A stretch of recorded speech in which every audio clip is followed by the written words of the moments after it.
नमस्कार साथीहरू। लोकसेवा तयारी गर्ने नगर्ने अथवा सम्पूर्ण नेपाली नागरिकहरू तथा अन्य जोसुकैका लागि अत्यन्तै महत्त्वपूर्ण विषय नेपालको संविधान लिएर आज हामी तपाईहरु सामु उपस्थित भइसकेका छौं। नेपालको संविधानबाट परीक्षामा सोध्न सक्ने प्रश्नहरू, परीक्षामा सोधिसकेका प्रश्नहरू, साथै नेपालको संविधानबाट अब सोध्न सक्ने प्रश्नहरूलाई टार्गेट गरी नेपालको संविधान भन्ने टपिकबाट हामीले परीक्षा केन्द्रित विषयगत होस् अथवा वस्तुगत होस् टोटल एक्जाम ओरिएन्टेड अर्थात् परीक्षामा आउन सक्ने मुख्य बुदाहरू टिपेर नेपालको संविधानलाई छोटकरीमा सारांशको रूपमा तपाईहरु सामु प्रस्तुत गर्न गइरहेका छौं। अब सुरु गरौं विषयवस्तुबाट। सबैभन्दा पहिला बुझौं नेपालको संविधान। नेपालको संविधान यसको नाम नेपालको संविधान 2072 सालमा आएको भए तापनि यसको नाम नेपालको संविधान मात्रै हो। नेपालको संविधान 2072 होइन, यसको नाम नेपालको संविधान हो। यो 2072 साल असोज 1 गते निर्माण भएर 2072 साल असोज 3 गते जारी भएको हो। यो संविधान आउनुभन्दा अगाडि नेपालको अन्तरिम संविधान 2063 चाहिँ कार्यान्वयनमा रहेको थियो। नेपालको अन्तरिम संविधान 2063 खारेज भई नेपालको अन्तरिम संविधान 2063 पछि आएको संविधान नेपालको संविधान हो। अनि यसमा सबैभन्दा जान्नुपर्ने कुरा र सबैभन्दा महत्त्वपूर्ण कुरा भनेको यसमा 35 भाग 308 धारा र 9 अनुसूची रहेका छन्। यो परीक्षामा धेरै पटक सोध्ने पनि गरेको छ। हालसम्म लोकसेवा आयोगको परीक्षामा अर्थात् जे जति प्रतिस्पर्धात्मक परीक्षाहरू रहेका छन् ती परीक्षामा यसबाट सोधिएका केही प्रश्नहरू यहाँ मोडलको रूपमा नमुनाको रूपमा मात्रै तपाईहरुसँग प्रस्तुत गर्न गइरहेको छु। नेपालको संविधानबाट आएका सम्पूर्ण प्रश्नहरू टिप्दाखेरि भिडियो लामो हुने भएकाले केही 2-4 वटा प्रश्न मात्रै तपाईहरु सामु प्रस्तुत गर्न गइरहेको छु। 1 नम्बरमा रहेको छ नेपालको संविधान सम्बन्धमा देखाएका कथनहरू विचार गर्नुहोस् भनेको छ, जसमा नेपालको अन्तरिम शासन विधान 2004 मा लोकसेवा आयोगको व्यवस्था गरिएको थिएन। त्यस्तै नेपालको अधिराज्यको संविधान 2015 मा कुनै पनि अनुसूचीको व्यवस्था गरिएको थिएन। त्यस्तै सी नम्बरमा रहेको छ नेपालको वर्तमान संविधान 2072 साल असोज 2 गते जारी गरिएको हो। त्यस्तै डी नम्बरमा रहेको छ नेपालको अन्तरिम संविधान 2063 जारी गर्दाका दिन मंगलबार परेको थियो, जसको अप्सन रहेको छ ए र बी मात्रै ठीक। बी नम्बरमा रहेको छ ए बी र सी मात्रै ठीक र सी नम्बरमा रहेको छ बी मात्रै ठीक र डी नम्बरमा रहेको छ सबै ठीक। त्यस्तै प्रश्न नम्बर 2 हेरौं। प्रश्न नम्बर 2 मा रहेको छ वर्तमान नेपालको संविधानमा राष्ट्रपति हुनका लागि कम्तीमा कति वर्ष उमेर पूरा भएको हुनुपर्ने व्यवस्था गरिएको छ भनेको छ, जसमा 45 वर्ष, 58 वर्ष, 65 वर्ष र कुनै पनि व्यवस्था थिएन भनेको छ। त्यस्तै प्रश्न नम्बर 3 हेरौं। वर्तमान संवैधानिक व्यवस्था अनुसार राज्यको निर्देशक सिद्धान्त, नीति र दायित्वको प्रगतिशील कार्यान्वयन भए नभएको अनुगमन र मूल्याङ्कन कसले गर्छ भनेको छ, जसको अप्सनमा राष्ट्रपतिले, प्रधानमन्त्री तथा मन्त्री परिषदको कार्यालयले, संघीय संसदले अथवा कसैले पनि गर्न पाउँदैन भनेर अप्सनहरू दिएको छ। त्यस्तै अब हेरौं प्रश्न नम्बर 4। प्रश्न नम्बर 4 मा रहेको छ नेपालको संविधान सम्बन्धी विभिन्न अनुसूचीहरू र सो अनुसूचीमा रहेको विषयहरू बीच जोडा मिलाई कोडबाट सही उत्तर छान्नुहोस् भनेको छ, जसमा एक साइडमा रहेको छ निशाना छाप, संघको अधिकारको सूची, प्रदेशमा रहने जिल्ला र स्थानीय तहको अधिकार रहेको छ भने अर्को साइडमा रहेको छ अनुसूची 5, अनुसूची 3, अनुसूची 4 र अनुसूची 8 र जसको उत्तरहरू जोडा मिलाएर क्रमशः उत्तरहरू प्रस्तुत गरिएको छ। त्यस्तै प्रश्न नम्बर 5 मा रहेको छ नेपालको संविधानमा राष्ट्रिय झण्डाको आकार ... ले निर्धारण गरे बमोजिम हुनेछ भनेको छ, जसको अप्सन रहेको छ संघीय कानुन, जिल्ला प्रशासन कार्यालय, नेपाल सरकार र राष्ट्रिय झण्डा सम्बन्धी कानुन भनेको छ। ती मध्ये कसले निर्धारण गरे अनुसार नेपालको संविधानमा राष्ट्रिय झण्डाको आकार हुन्छ भनेर प्रश्न सोधेको छ। त्यस्तै प्रश्न नम्बर 6 मा रहेको छ वर्तमान संविधान अनुसार संघीय संसदको कुनै पनि सदनको बैठकमा सम्पूर्ण सदस्य संख्याको कति सदस्य उपस्थित नभएसम्म कुनै प्रश्न वा प्रस्ताव निर्णयका लागि पेश गरिने छैन भनेको छ, जसको धारा 94 मा गणपूरक संख्या भनेर व्यवस्था गरिएको छ भनेर मैले यहाँ क्लिप पनि राखेको छु, जसको अप्सनमा 1/3, सामान्य बहुमत, 1/4 र 2/3 गरी 4 वटा अप्सनहरू दिएको छ। हामीले यो 6 वटा प्रश्न तपाईहरुलाई सुरुमा प्रस्तुत गर्नुको आशय हो कि तपाईहरु अबको भिडियो हेर्दै जाँदा अर्थात् नेपालको संविधानको सारांश हेर्दै जाँदा तपाईहरुले यी प्रश्नहरूको उत्तर पनि त्यहाँ खोज्दै गर्नु होला र हामीले यसको विस्तृतमा यसको उत्तरहरू चाहिँ यसको अन्तिममा भिडियोको अन्तिममा देखाउने छौं, तपाई हेर्दै जानु होला। र यी अहिलेसम्म प्रस्तुत गरेका प्रश्नहरू चाहिँ लोकसेवा आयोगले हालसम्म सोधिसकेका प्रश्नहरू हुन्। अब जाउँ सारांशमा हेर्नलाई। अझै प्रश्न नम्बर 7 पनि रहेको छ नेपालको वर्तमान संवैधानिक व्यवस्था मध्ये तलका कथन सम्बन्धमा विचार गर्नुहोस् भनेको छ। ए नम्बरमा भनेको छ राष्ट्रिय प्राकृतिक स्रोत साधन तथा वित्त आयोगमा अध्यक्षसहित बढीमा 4 सदस्य रहन्छन्। त्यस्तै बी नम्बरमा भनेको छ नेपाली सेना सम्बन्धी व्यवस्था संविधानको धारा 267 मा गरिएको छ। सी नम्बरमा भनेको छ नेपालको स्वतन्त्रता, भौगोलिक अखण्डता, स्वाधीनता र जनतामा निहित सार्वभौमसत्ता नेपालको संविधानले व्यवस्था गरेका असंशोधनीय विषयहरू हुन् अर्थात् प्रावधानहरू हुन् भनेको छ भने डी नम्बरमा वर्तमान संविधानमा 35 भाग 309 धारा र 9 अनुसूची रहेका छन् भनेको छ। जसको अप्सनमा कुन कुन सही हो भनेको छ ए नम्बरमा भनेको छ बी र डी मात्रै सही, बी नम्बरमा भनेको छ ए र बी मात्रै सही, सी नम्बरमा भनेको छ बी मात्रै सही र डी नम्बरमा भनेको छ सी मात्रै सही। अर्थात् खास आशय चाहिँ कुन कुन सही हो भनेको छ। त्यस्तै प्रश्न नम्बर 8 मा भनेको छ नेपालको संविधान सम्बन्धी दिएका समूहबीच जोडा मिलाई कोडबाट सही उत्तर छान्नुहोस् भनेको छ। जसमा निर्वाचन आयोग, अध्यादेश, संघीय सञ्चित कोष र राजनीतिक दलको गठन रहेको छ भने तिनीहरू कुन कुन धारामा व्यवस्था गरिएको छ? धारा 114, धारा 269, धारा 245 र धारा 116 बनेको छ। त्यस्तै प्रश्न नम्बर 9 मा रहेको छ नेपालको संविधानमा नेपाल प्रहरी, सशस्त्र प्रहरी बल, राष्ट्रिय अनुसन्धान संगठन सम्बन्धी व्यवस्था कुन धारामा गरिएको छ भनेको छ। जसमा धारा 248, धारा 268, धारा 258 र धारा 278 प्रस्तुत गरिएको छ। अबको यस भिडियो हेर्दाखेरि तपाईहरु प्यासिभ होइन कि एक्टिभ भएर हेर्नुस् र अहिलेसम्म प्रस्तुत गरिएका प्रश्नको उत्तरहरू पनि अबको भिडियो हेर्दा हेर्दै तपाईले पत्ता लगाउनुस् भन्ने आशयका साथ हामी तपाईहरुका अगाडि त्यो क्वेशनहरु राखेका हौं। जुन क्वेशन 9 वटा क्वेशन हामीले प्रस्तुत गर्यौं ती क्वेशनहरु हालसम्म लोकसेवामा सोधिसकेका क्वेशन हुन्। परीक्षामा सोधिसकेका प्रश्नहरु महत्त्वपूर्ण हुने हुनाले हामीले ती प्रश्नहरु तपाईलाई पहिले राखेर त्यसका उत्तरहरु अब हामी प्रस्तुत गरेको भिडियोमा क्रमैसँग प्रस्तुत गर्दै जानेछौं र त्यसका उत्तरहरुलाई यो भिडियोको अन्तिममा छलफल पनि गर्नेछौं। कृपया स्किप नगरी राम्रोसँग सम्पूर्ण भिडियोहरु हेर्नु होला जसबाट तपाईलाई संविधान सम्बन्धी परीक्षामा सोध्ने विषय सम्पूर्ण विषयको ज्ञान तपाईमा हुनेछ। सुरु गरौँ भाग 1 बाट। भाग 1 प्रारम्भिक भनेर दिएको छ जसमा धारा 1 मा संविधान मूल कानुन भन्ने व्यवस्था गरेको छ। धारा 2 मा सार्वभौम सत्ता राजकीय सत्ताको व्यवस्था गरेको छ। त्यस्तै नेपालको संविधानको भाग 1 धारा 3 मा राष्ट्र सम्बन्धी व्यवस्था गरेको छ भने धारा 4 मा नेपाल राज्य सम्बन्धी व्यवस्था गरेको छ। त्यस्तै धारा 5 मा राष्ट्रिय हित सम्बन्धी व्यवस्था गरेको छ। धारा 6 मा राष्ट्रभाषा सम्बन्धी व्यवस्था गरेको छ। धारा 7 मा सरकारी कामकाजको भाषा सम्बन्धी व्यवस्था गरेको छ। धारा 8 मा राष्ट्रिय झण्डा सम्बन्धी व्यवस्था गरेको छ भने धारा 9 मा राष्ट्रिय गान सम्बन्धी व्यवस्था गरेको छ। अब यति भनिरहँदा परीक्षामा आएका क्वेशनहरुलाई हेर्ने हो भने एकपटक नेपालमा बोलिने सम्पूर्ण भाषाहरु सम्पूर्ण मातृभाषाहरुलाई कुन भाषा भनी नेपालको संविधानमा उल्लेख गरिएको छ भनेर सोधेको थियो जसको सही उत्तर हुन्छ राष्ट्रभाषा। अर्थात् जुन धारा 6 मा राष्ट्रभाषा भन्ने व्यवस्था गरेको छ नेपालमा बोलिने सम्पूर्ण मातृभाषाहरु राष्ट्रभाषा हुन् भने नेपाली भाषा चाहिँ राष्ट्रिय भाषा हो। राष्ट्रभाषा र राष्ट्रिय भाषा अलिकति फरक कुरा छ। र त्यस्तै अर्को एउटा प्रश्न सोधिसकेको छ कि नेपालको संविधानको कुन धारामा राष्ट्रिय झण्डा सम्बन्धी व्यवस्था गरिएको छ भनेर प्रश्न सोधेको छ भने त्यही प्रश्नलाई नेपालको संविधानको कुन अनुसूचीमा राष्ट्रिय झण्डा सम्बन्धी व्यवस्था गरिएको छ भनेर पनि प्रश्न सोधेको थियो। नेपालको संविधानको धारा 8 मा राष्ट्रिय झण्डा सम्बन्धी व्यवस्था गरेको छ भने नेपालको अनुसूची 1 मा राष्ट्रिय झण्डा सम्बन्धी व्यवस्था गरेको छ। राष्ट्रिय झण्डा धारामा पनि छ अनुसूचीमा पनि छ, कृपया ख्याल गर्नु होला। र अब जाउँ हामी भाग 2 मा। भाग 1 मा यति मात्रै नै हो। भाग 2 मा जाउँ। हामीले यहाँ सम्पूर्ण नेपालको सम्पूर्ण धारा सम्पूर्ण भागहरु समावेश गर्दैनौं। हामीले परीक्षाका दृष्टिकोणले महत्त्वपूर्ण विषयहरु मात्रै टिप्पण गरेर यहाँ आएका छौं र हामीले महत्त्वपूर्ण नरहेका अर्थात् परीक्षाको दृष्टिकोणले कम महत्त्वपूर्ण विषयहरुलाई यो भिडियोमा समावेश गर्दैनौं। अब जाउँ भाग 2 मा। भाग 2 मा नागरिकता सम्बन्धी व्यवस्था गरेको छ जसको धारा 10 मा नागरिकताबाट वञ्चित नगरिने उल्लेख गरिएको छ भने भाग 2 को धारा 11 मा नेपाली नागरिक ठहर्ने उल्लेख गरिएको छ। त्यस्तै धारा 12 मा वंशीय आधार तथा लैंगिक पहिचान सहितको नागरिकताको व्यवस्था गरिएको छ भने धारा 13 मा नागरिकता प्राप्ति, पुनः प्राप्ति र समाप्ति सम्बन्धी व्यवस्था गरिएको छ। धारा 14 मा गैर आवासीय नागरिकता प्राप्त गर्न सकिने व्यवस्था गरिएको छ भने धारा 15 मा नेपाली नागरिकता सम्बन्धी अन्य व्यवस्था गरिएको छ। अब यति बुझिरहँदा यति भनिरहँदा तपाईलाई लाग्न सक्छ हाल नेपालमा व्यवस्था रहेका नागरिकताहरु सम्बन्धी पनि जानकारी राख्नुपर्ने हुन्छ।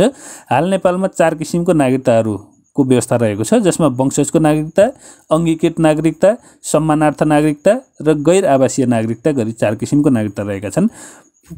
केही समय अगाडि जन्मसिद्ध नागरिकता, जन्मको आधारको नागरिकता भन्ने नागरिकताको व्यवस्था भए तापनि हाल ती नागरिकताहरुको चलन छैन। अर्थात् ती नागरिकताहरु दिने परिपाटी छैन, सिस्टम छैन। अब जाउँ भाग 3। तपाई यदि प्रतिस्पर्धी परीक्षाको तयारी गर्दै हुनुहुन्छ, लोकसेवाको तयारी गर्दै हुनुहुन्छ अर्थात् तपाईँ यदि विद्यार्थी हो र विद्यालयमा अध्ययन गर्दै हुनुहुन्छ भने पनि तपाईँले जान्नै पर्ने एकदमै महत्त्वपूर्ण टपिक भनेको भाग 3 हो, मौलिक हक र कर्तव्य। यो परीक्षामा सर्ट क्वेसनमा पनि सोध्छ, जस्तो धारा 27 मा कुन हकको व्यवस्था गरिएको छ, अर्थात् शिक्षा सम्बन्धी हकको व्यवस्था कुनमा गरिएको छ भनेर सर्ट क्वेसनमा पनि सोध्छ भने लङ क्वेसनमा चाहिँ नेपालको वर्तमान संविधानमा उल्लेख गरेका मौलिक हकहरू लेख्नुहोस् भनेर सोध्छ, जुन एकदमै महत्त्वपूर्ण भएको हुनाले यसलाई अलि विशेष ढङ्गले हेर्नु होला। अब यहाँ मैले कर्मैसँग प्रस्तुत गरेँ नेपालको संविधानको भाग 3 मा मौलिक हक र कर्तव्यको व्यवस्था गरिएको छ, जसमा धारा 16 देखि धारा 46 सम्म मौलिक हकहरूको व्यवस्था गरिएको छ, जसमा धारा 16 मा सम्मानपूर्वक बाँच्न पाउने हक, त्यस्तै धारा 17 मा स्वतन्त्रताको हक, धारा 18 मा समानताको हक, धारा 19 मा सञ्चारको हक, धारा 20 मा न्याय सम्बन्धी हक, त्यस्तै धारा 21 मा अपराध पीडितको हक, धारा 22 मा यातना विरुद्धको हक, त्यस्तै धारा 23 मा निवारक नजरबन्द विरुद्धको हक, धारा 24 मा छुवाछुत र भेदभाव विरुद्धको हक, त्यस्तै धारा 25 मा सम्पत्तिको हक, धारा 26 मा धार्मिक स्वतन्त्रताको हकको व्यवस्था गरिएको छ, धारा 27 मा सूचनाको हक, धारा 28 मा गोपनीयताको हक, धारा पनि सम्झिनुपर्ने हुन्छ र हक पनि सम्झिनुपर्ने हुन्छ। जस्तो धारा 27 मा सूचनाको हक छ भने त्यो धारा 27 पनि सम्झिनु पर्यो र 27 मा सूचनाको हक दुईवटै सम्झिनु पर्यो, धारा पनि सम्झिनु पर्यो, हक पनि सम्झिनु पर्यो। त्यस्तै धारा 29 मा रहेको छ स्वच्छ वातावरणको हक, धारा 29 मा रहेको छ शोषण विरुद्धको हक, धारा 30 मा स्वच्छ वातावरणको हक, धारा 31 मा शिक्षा सम्बन्धी हक, धारा 32 मा भाषा र संस्कृतिको हक, धारा 33 मा रोजगारको हक,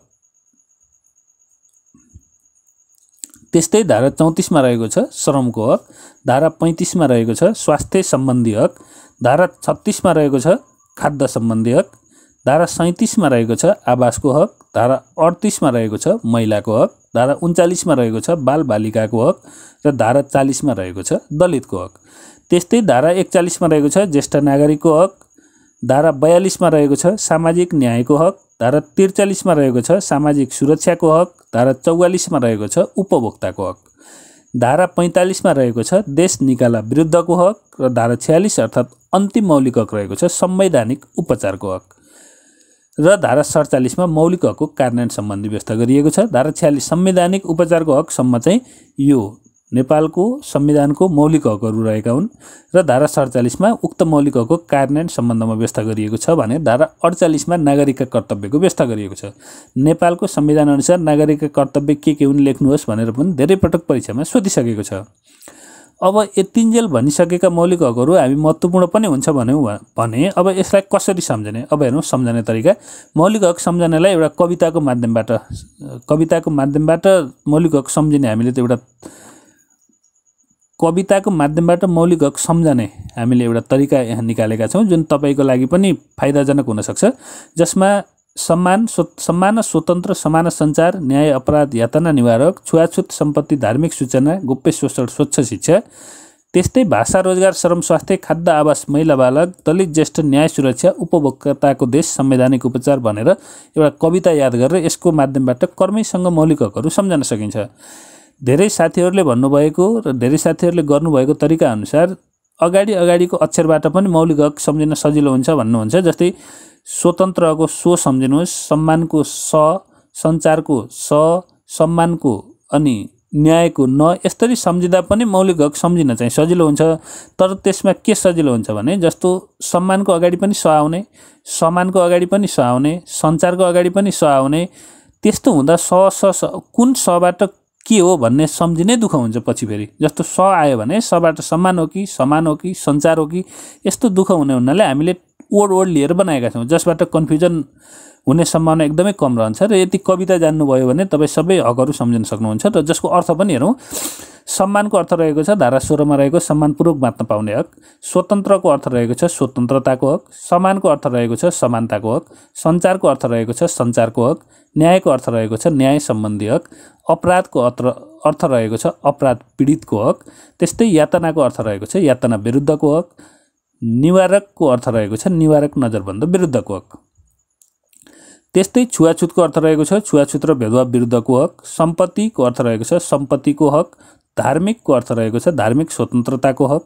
सूचनाको अर्थ रहेको छ सूचनाको हक, गोप्यको अर्थ रहेको छ गोपनीयताको हक, शोषणको अर्थ रहेको छ शोषण विरुद्धको हक, त्यस्तै स्वच्छको अर्थ रहेको छ स्वच्छ वातावरणको हक, शिक्षाको अर्थ रहेको छ शिक्षा सम्बन्धी हक, भाषाको अर्थ रहेको छ भाषा र संस्कृतिको हक, रोजगारको अर्थ रहेको छ रोजगारीको हक, श्रमको अर्थ रहेको छ श्रमको हक, स्वास्थ्यको अर्थ रहेको छ स्वास्थ्य सम्बन्धी हक, खाद्यको अर्थ रहेको छ खाद्य सम्बन्धी हक, आवासको अर्थ रहेको छ आवासको हक, महिलाको अर्थ रहेको छ महिलाको हक, त्यस्तै बालकको अर्थ रहेको छ बालबालिकाको हक, दलितको अर्थ रहेको छ दलितको हक, ज्येष्ठको अर्थ रहेको छ ज्येष्ठ नागरिकको हक, त्यस्तै न्यायको अर्थ रहेको छ सामाजिक न्यायको हक, सुरक्षाको अर्थ रहेको छ सामाजिक सुरक्षाको हक, उपभोक्ताको अर्थ रहेको छ उपभोक्ताको हक, देशको अर्थ रहेको छ देश निकाला विरुद्धको हक र संवैधानिक उपचारको अर्थ रहेको छ संवैधानिक उपचारको हक। अर्थात् सम्मान स्वतन्त्र समान सञ्चार, न्याय अपराध यातना निवारक, छुवाछुत सम्पत्ति, धार्मिक सूचना, गोप्य शोषण, स्वच्छ शिक्षा, भाषा, रोजगार, श्रम, स्वास्थ्य, खाद्य, आवास, महिला, बालक, दलित, ज्येष्ठ, न्याय, सुरक्षा, उपभोक्ताको देश, संवैधानिक उपचार। यति एउटा कविताको भरमा तपाईले सम्पूर्ण मौलिक हकहरूलाई कर्मैसँग सम्झिन सक्नुहुनेछ। अब हेरौँ, यति जानिसकेपछि अब फेरि अझै अर्को प्रश्न आउँछ। यति मौलिक हक सम्झिसकेपछि अर्को परीक्षामा सोध्न सक्ने हो योभन्दा अगाडिका संविधानले व्यवस्था नगरेका तर नेपालको संविधानले व्यवस्था गरेको अर्थात् 2072 सालको संविधानले गरेका नयाँ मौलिक हकहरू कुन कुन हुन्, यो पनि परीक्षामा सोध्न सक्ने प्रश्न हो।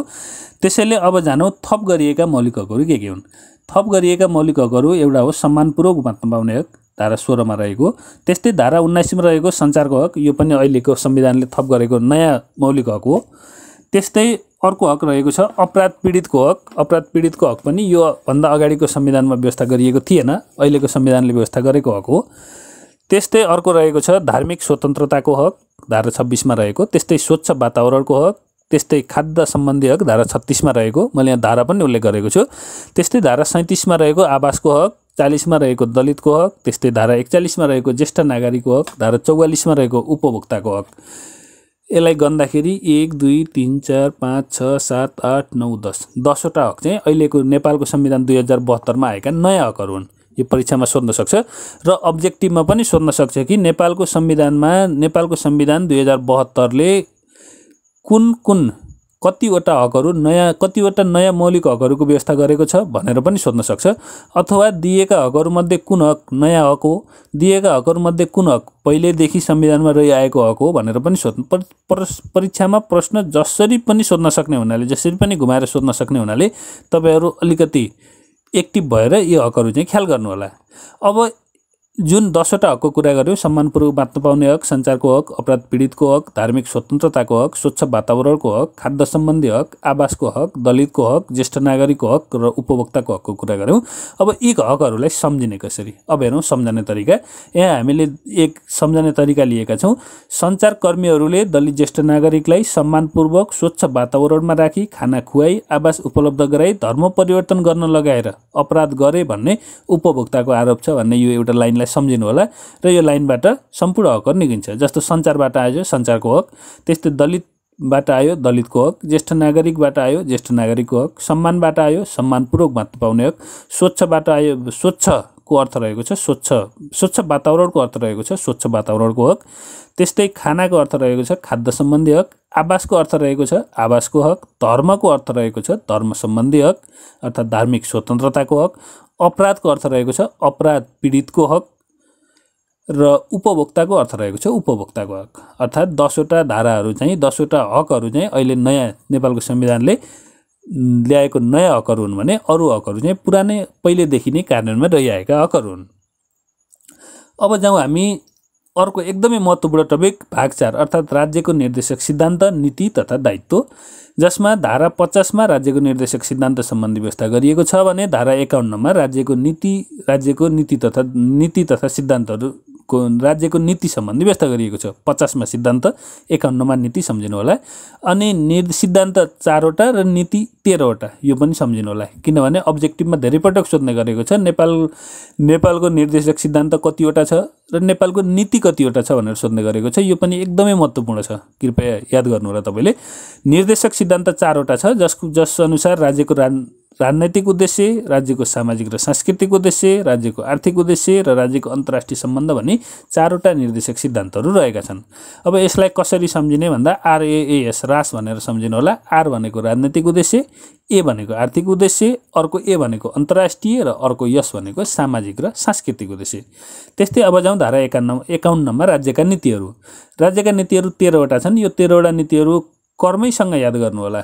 हामी याद कसरी गर्ने त्यो पनि सिकाउने छौं। सबैभन्दा पहिलो नीति रहेको छ राष्ट्रिय एकता र राष्ट्रिय सुरक्षा सम्बन्धी नीति। त्यस्तै दोस्रो रहेको छ राजनैतिक तथा शासन व्यवस्था सम्बन्धी नीति।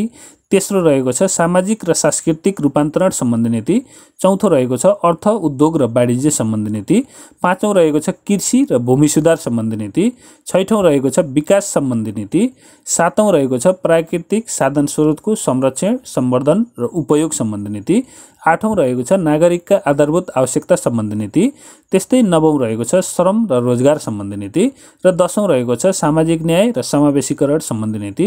त्यस्तै 11औं रहेको छ न्याय र दण्ड व्यवस्था सम्बन्धी नीति र 12औं रहेको छ पर्यटन सम्बन्धी नीति र 13औं अर्थात् अन्तिम रहेको छ अन्तर्राष्ट्रिय सम्बन्ध सम्बन्धी नीति। अब यसलाई कसरी सम्झिने, राज्यका सम्पूर्ण नीतिहरू कसरी सम्झिने, सबैभन्दा महत्त्वपूर्ण कुरा हामीलाई रहेको छ कसरी सम्झिने, किनभने परीक्षामा सम्झेर लेख्नुपर्ने एउटा बाध्यता पनि छ, जसलाई हामीले सम्झिने तरिका बनाएका छौं। राष्ट्रिय राजनीतिको सामाजिक अर्थ, कृषि विकास, प्राकृतिक नागरिक श्रम, सामाजिक न्याय, पर्यटन, अन्तर्राष्ट्रिय भनेर यो 3 लाइनलाई सम्झिनु होला। राष्ट्रिय राजनीतिको सामाजिक अर्थ, राष्ट्रिय राजनीतिको समाजमा एक किसिमको अर्थ लगाउँछन् भन्ने सम्झिनु होला। अनि कृषि विकास, प्राकृतिक नागरिक श्रम भन्नाले कृषिमा विकास भइरहेको छ, प्राकृतिक नागरिकहरूले श्रम गरिरहेका छन् र सामाजिक न्याय कायम भइरहेको छ। कृषि विकास भएर प्राकृतिक नागरिकहरूले श्रम गर्दा सामाजिक न्याय कायम भइरहेको छ र पर्यटन अन्तर्राष्ट्रिय हुन्छ भन्ने यो हिसाबले याद गर्नु होला। जसमा राष्ट्रियको अर्थ रहेको छ राष्ट्रिय एकता र राष्ट्रिय सुरक्षा सम्बन्धी नीति। त्यस्तै राजनीतिको अर्थ रहेको छ राजनीति तथा शासन व्यवस्था सम्बन्धी नीति। सामाजिकको अर्थ रहेको छ सामाजिक र सांस्कृतिक रूपान्तरण सम्बन्धी नीति। त्यस्तै अर्थको उद्योग रहेको छ अर्थ, उद्योग र वाणिज्य सम्बन्धी नीति। कृषिको अर्थ रहेको छ कृषि र भूमि सुधार सम्बन्धी नीति। त्यस्तै विकासको अर्थ रहेको छ विकास सम्बन्धी नीति। प्राकृतिकको अर्थ रहेको छ प्राकृतिक साधन स्रोतको संरक्षण, सम्वर्धन र उपयोग, प्राकृतिक साधन स्रोतको संरक्षण, सम्वर्धन र उपयोग सम्बन्धी नीति। त्यस्तै नागरिकको अर्थ रहेको छ नागरिकका आधारभूत आवश्यकता सम्बन्धी नीति। त्यस्तै श्रमको अर्थ रहेको छ श्रम र रोजगार सम्बन्धी नीति। त्यस्तै सामाजिकको अर्थ रहेको छ सामाजिक न्याय र समावेशीकरण सम्बन्धी नीति। त्यस्तै न्यायको अर्थ रहेको छ न्याय र दण्ड व्यवस्था सम्बन्धी नीति।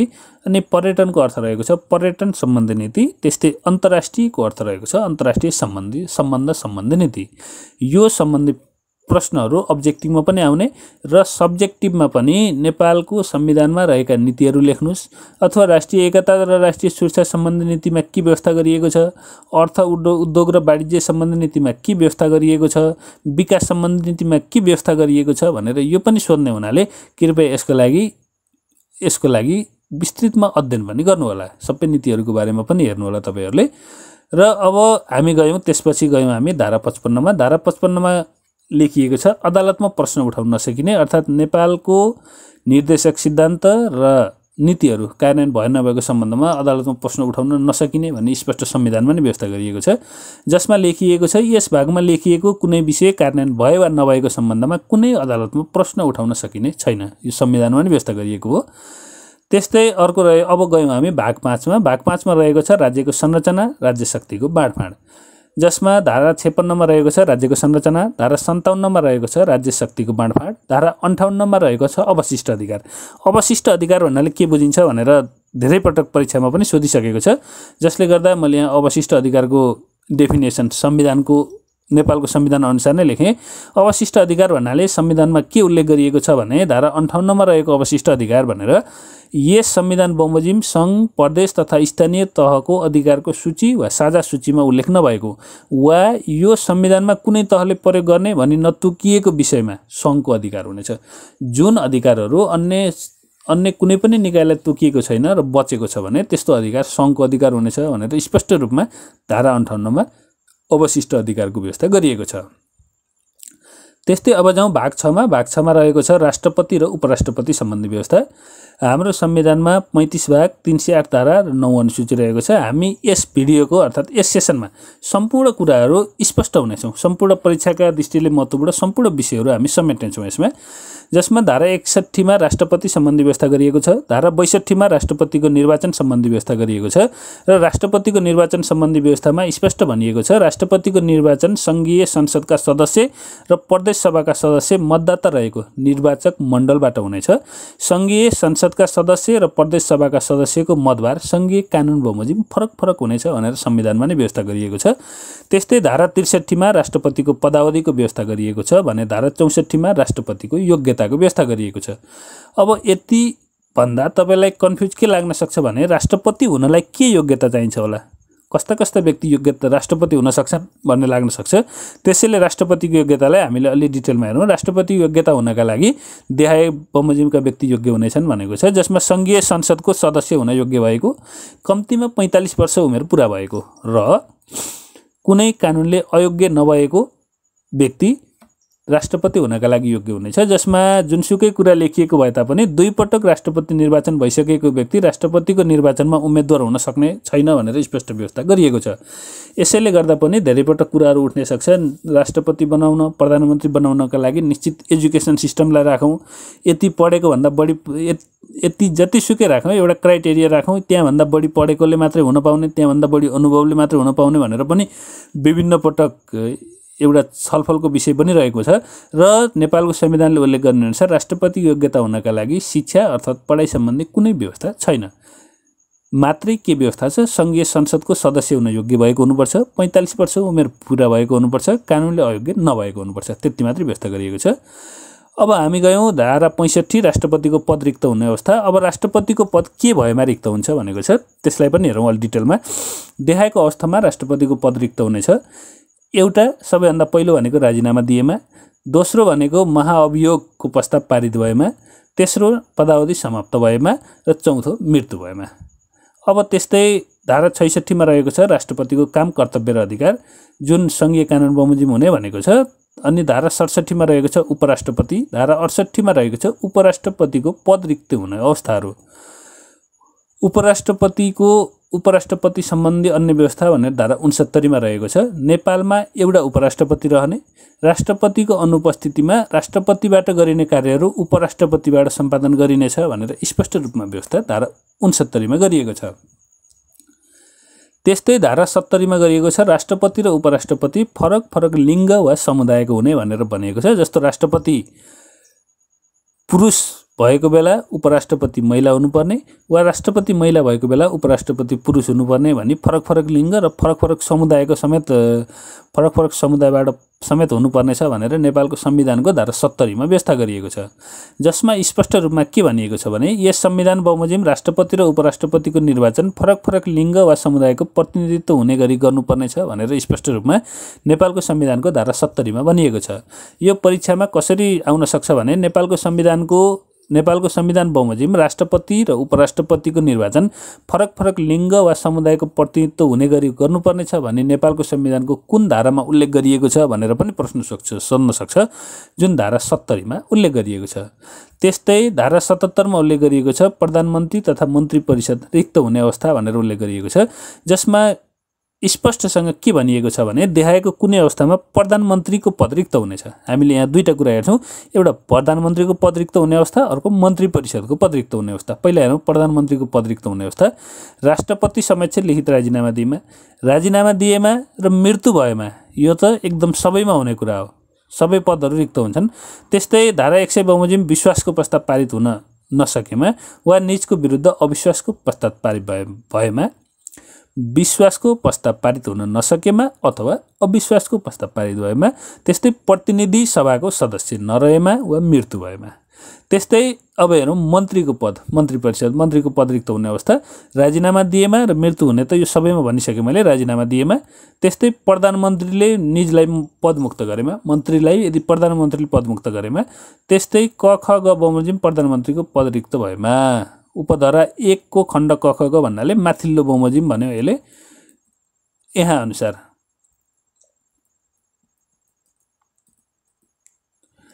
अनि त्यस्तै मृत्यु भएमा त भनिसक्यौँ। त्यस्तै अब जाउँ हामी भाग 8 को सङ्घीय व्यवस्थापिका। सङ्घीय व्यवस्थापिका अन्तर्गत धारा 83 मा सङ्घीय व्यवस्थापिकाको व्यवस्था गरिएको छ। धारा 84 मा प्रतिनिधि सभाको गठन गरिएको छ, जसमा स्पष्ट रूपमा के भनिएको छ भने प्रत्यक्षमा 165 र समानुपातिकमा 110 गरी कुल 275 सदस्य रहेको प्रतिनिधि सभाको गठनको व्यवस्था गरिएको छ। त्यस्तै धारा 85 मा प्रतिनिधि सभाको कार्यकालको व्यवस्था गरिएको छ, जुन 5 वर्ष हुने भनी स्पष्ट रूपमा उल्लेख गरिएको छ। त्यस्तै अब जाउँ हामी धारा 86 मा। धारा 86 मा भनिएको छ राष्ट्रिय सभाको गठन र सदस्यको पदावधि बारेमा उल्लेख गरिएको छ, जसमा 7 प्रदेशबाट 8 जनाका दरले 56 जना र राष्ट्रपतिबाट मनोनयन 3 जना गरी टोटल 59 जना बाट राष्ट्रिय सभाको गठन हुने, अर्थात् राष्ट्रिय सभामा 59 जना रहने र तिनीहरूको उमेर चाहिँ 35 वर्ष उमेर पुगेको हुनुपर्ने भनेर स्पष्ट रूपमा लेखिएको छ र उनीहरूको कार्यकाल चाहिँ 6 वर्षको रहनेछ।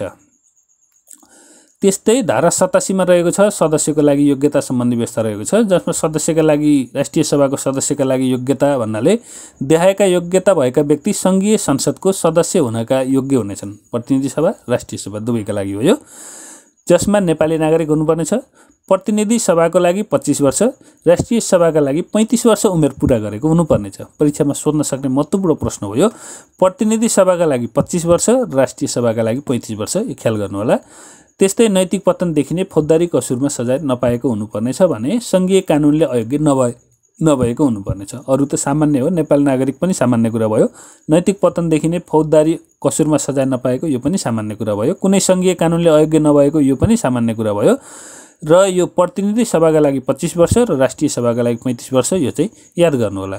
त्यस्तै अर्को छ कुनै लाभको पदमा बहाल नरहेको। अब हामी गयौँ धारा 91 मा। धारा 91 मा रहेको छ प्रतिनिधि सभाको सभामुख र उपसभामुख सम्बन्धी व्यवस्था, जसमा 1 जना महिला अनिवार्य रूपमा हुनुपर्ने भनेको छ, अर्थात् फरक लिङ्ग र वा फरक समुदायको भने हुनुपर्ने छ, अथवा 2 जनै महिला हुन नि पाए 1 जना महिला चाहिँ अनिवार्य हुनुपर्ने छ। त्यस्तै राष्ट्रिय सभाको अध्यक्ष र उपाध्यक्ष सम्बन्धी व्यवस्था धारा 92 मा गरिएको छ, जसमा पनि 1 जना महिला अनिवार्य भनेको छ। भने धारा 93 मा अधिवेशन आह्वान र अन्त्य सम्बन्धी व्यवस्था गरिएको छ र धारा 94 मा गणपूरक सङ्ख्या, यो चाहिँ परीक्षामा धेरै पटक सोधिएको छ। गणपूरक सङ्ख्या भन्नाले कतिलाई मानिन्छ, 1/3, 1/4 अथवा 20% अथवा 50% भनेर धेरै तरिकाले धेरै अप्सनहरू दिएर परीक्षामा सोध्ने गरेको छ, जसमा एकदम क्लियरली हुनु सम्पूर्ण सदस्य सङ्ख्याको 1/4। 1/4 भनेको 25% गणपूरक सङ्ख्या भनेर 1/4 लाई मानिन्छ।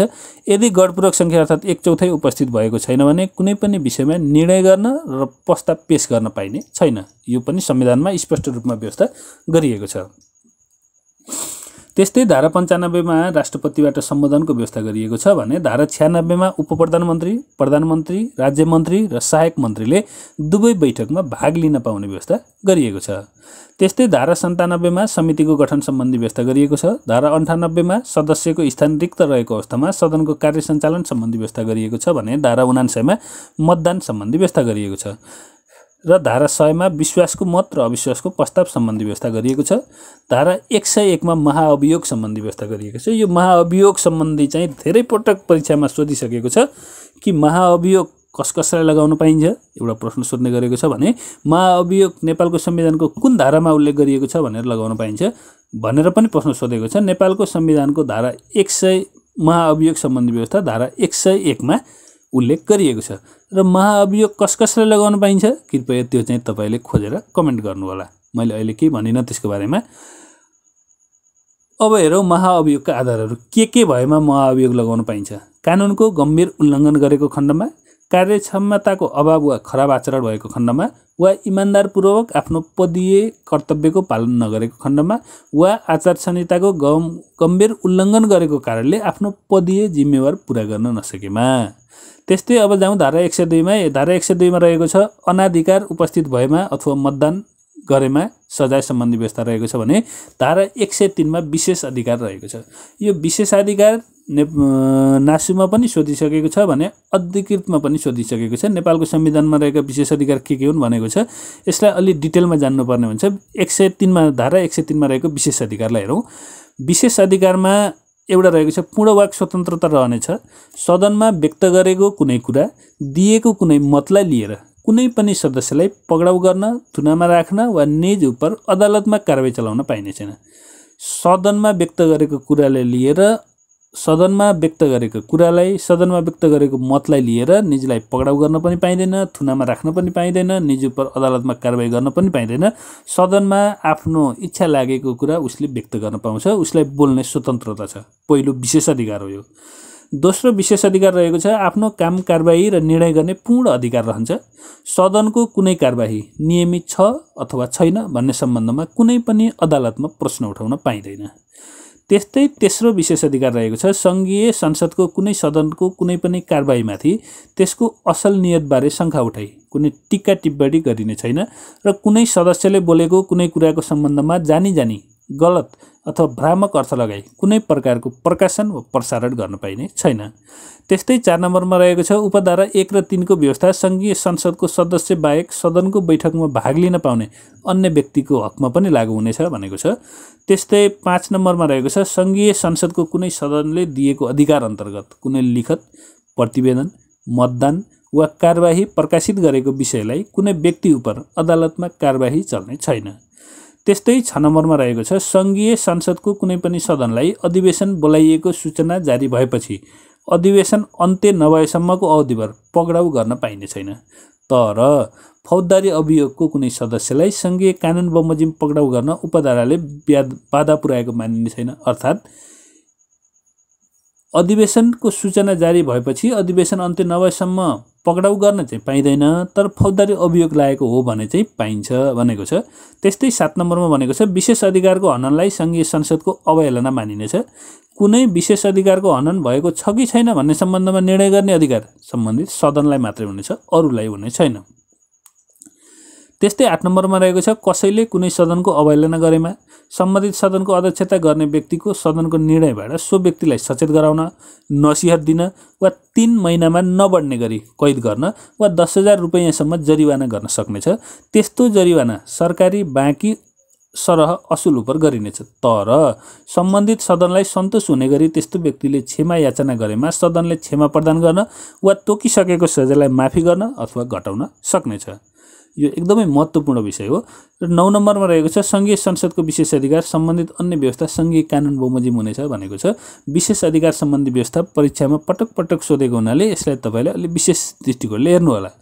अब जाउँ हामी भाग 9 मा। भाग 9 मा रहेको छ सङ्घीय व्यवस्थापन कार्यविधि भनेर व्यवस्था गरिएको छ, जसको धारा 109 मा सङ्घीय संसदको व्यवस्थापकीय अधिकार छ भने धारा 110 मा विधेयक प्रस्तुत गर्ने विधि रहेको छ।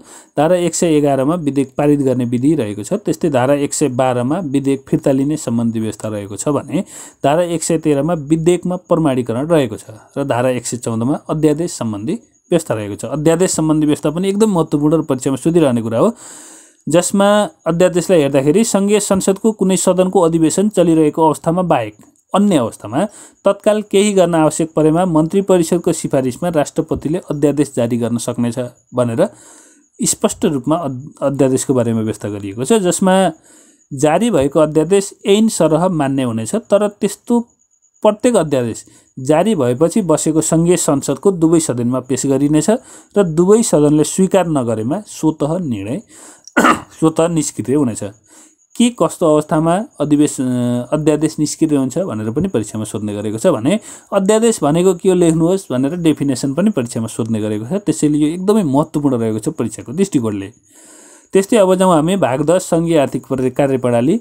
नेपालको संविधानको आर्थिक कार्यप्रणाली बारे लेख्नुहोस् भनेर नासुको धेरै पटक लङ क्वेसनमा पनि सोधेको छ, सर्ट क्वेसनमा पनि सोधेको छ भने अफिसर लेभलमा पनि सोधेको छ र यो अहिले हाम्रो गएको स्थानीय 6औं तह अधिकृत भनेर आएको भनेको परीक्षामा 2074 सालमा पनि सोधेको थियो। त्यस्तै 2075 सालमा पनि सङ्घीय आर्थिक कार्यप्रणालीबारे सोधेको थियो। त्यसैले यो परीक्षाको दृष्टिकोणले एकदमै महत्त्वपूर्ण हो, जसमा धारा 115 मा कानुन बमोजिम बाहेक कर लगाउन वा ऋण लिन नपाइने व्यवस्था रहेको छ। धारा 116 मा सङ्घीय सञ्चित कोष, धारा 117 मा सङ्घीय सञ्चित कोष र सङ्घीय सरकारी कोषबाट बिहे, धारा 118 मा सङ्घीय सञ्चित कोषमाथि व्यवहार, त्यस्तै धारा 119 मा राजस्व र व्ययको अनुमान, धारा 120 मा विनियोजित ऐन, धारा 121 मा पूरक अनुमान, धारा 122 मा पेस्की खर्च, धारा 123 मा उधारो खर्च, धारा 124 मा सङ्घीय आकस्मिक कोष,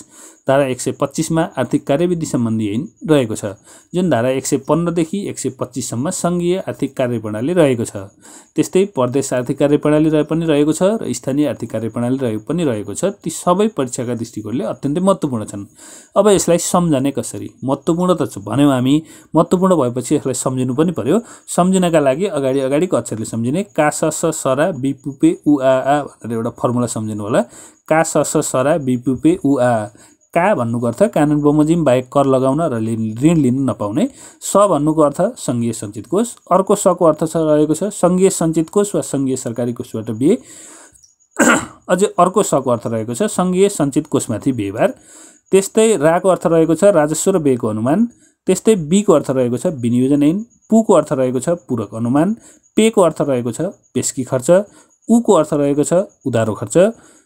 आको अर्थ रहेको छ सङ्घीय आकस्मिक कोष र अर्को आको अर्थ रहेको छ आर्थिक कार्यविधि सम्बन्धी ऐन।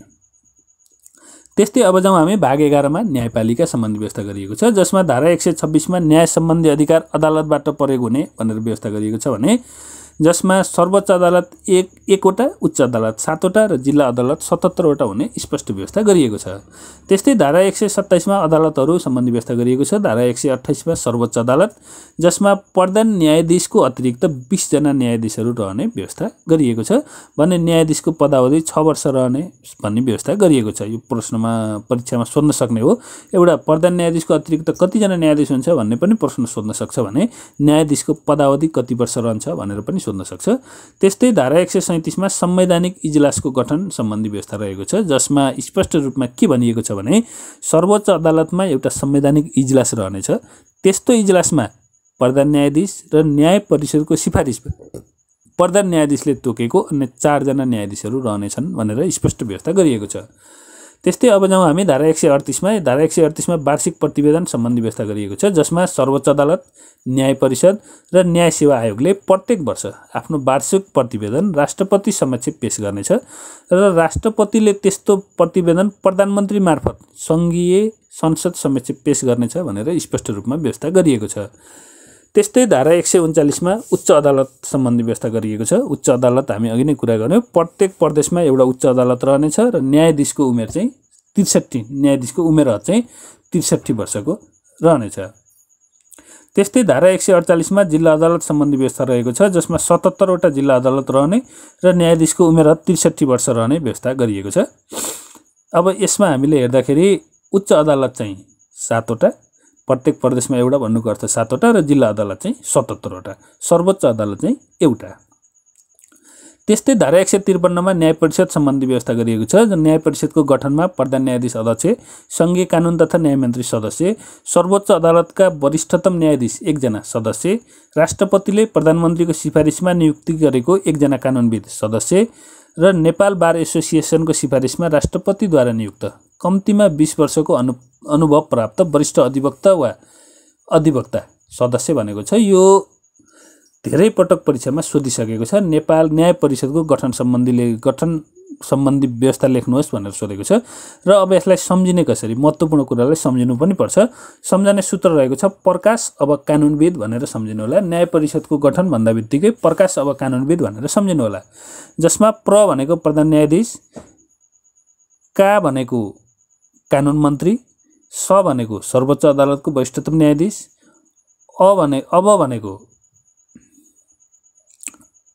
अब भनेको अधिवक्ता वरिष्ठ अर्थात् वरिष्ठ अधिवक्ता र कानुनविद भन्नाले राष्ट्रपतिले प्रधानमन्त्रीको सिफारिसमा नियुक्ति गरेको 1 जना कानुनविद भनेर सम्झनु होला। त्यस्तै अब गयौँ हामी धारा 154 मा न्याय सेवा आयोग रहेको छ। न्याय परिषदको गठन र न्याय सेवा आयोगको गठन यो चाहिँ परीक्षामा धेरै पटक सोधेको प्रश्न हो। त्यसैले न्याय सेवा आयोगको गठनबारे पनि हामीले हेर्नुपर्ने हुन्छ।